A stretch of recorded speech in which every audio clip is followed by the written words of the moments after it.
have what can be classed as a modern classic. It was introduced by Mazda in 1989. Incidentally, there were no sports cars in the 1980s.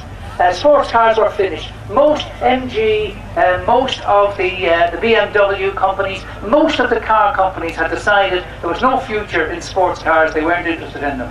And Mazda took the courageous decision in 1989 by launching the Mazda MX5. It was an instant success. It exceeded the MGB, world's most successful sports cars in sales so far.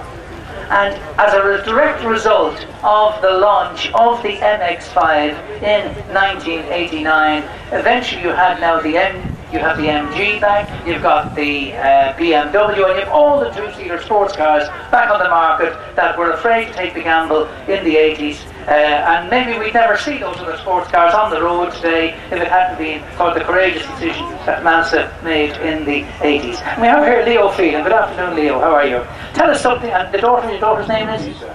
Hello, Isha. Tell us, what do you think about Daddy's car? It's cool. Oh, it's cool. Well, Leo, tell us what attracted you to the MX5? Well, it's kind of a sporty car, but essentially it's an open-top tourer, a modern tourer. And what attracted me was it's an inexpensive car to run. It handles extremely well, and it's very reliable. I use this car every day, and there's nearly 190,000 kilometers on the clock. There's plenty of examples out there abroad that have 300,000 on the clock, and so it'll go forever if you look after it. And this is a 1.6, is it? 1.6 litre engine, yeah. Comes in a 1.8 as well. In terms of power, there's quite a amount of power on the bonnet because it's quite a lightweight car. It weighs under 1,000 kilos.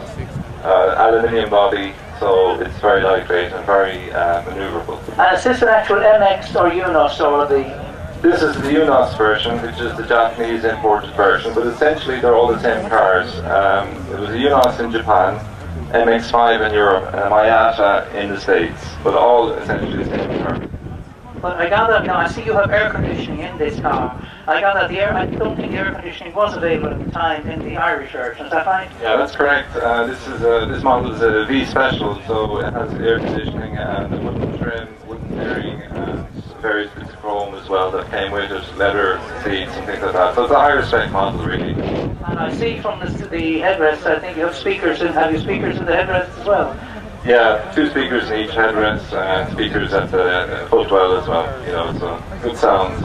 And if you're travelling on a long journey or away, how do you manage with luggage? It's surprisingly spacious in the boot.